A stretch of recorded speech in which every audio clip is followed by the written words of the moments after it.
मानव जाति के विकास की गाथा धरती पर जंगलों के बीच से निकलकर आधुनिकीकरण तक पहुंचने तक का सफर है। उनके सफर में न जाने कितने प्राकृतिक संपदा और जीव जंतुओं का अस्तित्व विलुप्ति के कगार पर है। इंसानों के लिए बढ़ती सुख सुविधाओं और आधुनिकीकरण का युग ही उनके पीछे विनाश की कहानी लिख रहा है। विज्ञान की उन्नति पर्यावरण के विनाश के बाद ही संभव हो रही है। स्वार्थवश हम सिर्फ अपनी ही सुख सुविधाओं के लिए प्रकृति के साथ खिलवाड़ करने में लगे हुए हैं। पाषाण युग से निकलकर हम इस आधुनिक युग में पहुंच चुके हैं, जहां तकनीकी ज्ञान और आधुनिकीकरण ने हमें धरती का सर्वश्रेष्ठ और ताकतवर जीवों की श्रेणी में ला खड़ा कर दिया है, जिसकी बदौलत पूरी दुनिया हमारे कदमों में है। इसके लिए हम प्रकृति को भी अपने हिसाब से आकार देना चाहते हैं और अपने विकास की राह में रोड़ा बन रहे इन वर्षों पुराने वृक्षों को हम बीच में नहीं आने देना चाहते हैं। गाँव और शहरों के उत्तरोत्तर विकास का पैमाना होता है वहाँ के आवागमन की सुविधाएं। आवागमन की सुविधाएं जितनी बेहतर होगी, प्रगति का ग्राफ उतनी तेजी से विकसित होता है। क्षेत्र की आम जनता की मूलभूत आवश्यकताओं को ध्यान में रखते हुए दुर्ग जिले में हर तरफ विभिन्न मुख्य मार्गों के कायाकल्प करने की प्रक्रिया जारी है।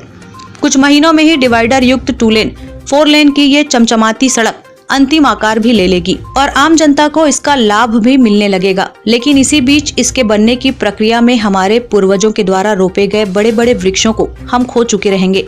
मुख्य मार्ग पर जारी रोड चौड़ीकरण की प्रक्रिया में यदि सबसे ज्यादा विनाश कोई झेल रहे हैं तो ये वर्षों पुराने वृक्ष ही हैं। इंसान तो अपने टूटे आशियाने को कहीं और जाकर बसा सकते हैं, पर जो वृक्ष समूल काट दिए गए वे कभी मूल स्वरूप में नहीं आ सकते। कभी ये बड़े बड़े वृक्ष इस मुख्य मार्ग की शान थे, पहचान थे। इस मार्ग का हर राहगीर गर्मी हो बरसात हो छांव की आस में इन्हीं पेड़ों के नीचे शरण लेते थे। ये पेड़ भी बिना किसी भेदभाव के सबके ऊपर बराबर छांव रूपी प्रेम और दुलार बनाए रखते थे। लेकिन जब हमारी उन्नति की राह में ये वृक्ष बीच में आने लगे तो हमने सबसे पहले निर्दयता पूर्वक इन्हें हटाने में कोई देरी नहीं की। जब कुल्हाड़ी और मशीनें इन वृक्षों को चीर रहे, गोद रहे थे, तो करुणामयी उम्मीदों से वे हम इंसानों से आस लगाए थे कि जिन्हें मैंने निस्वार्थ छांव दिया, फल दिया, वे आकर बचा लेंगे। पर ऐसा नहीं हुआ। इंसानों की बस्ती में तोड़फोड़ मची तो वे अपनी बनाई व्यवस्था का उपयोग करके अपना आशियाना बचा गए। पर दुर्भाग्य ये है कि इन बेजुबान पेड़ों की किसी ने नहीं सुनी। इन वृक्षों का जीवन सदैव हमारी मानव जाति के लिए समर्पित था और वे हमारी आने वाली पीढ़ियों को भी देखना चाहते थे, पर यह संभव नहीं हो पाया।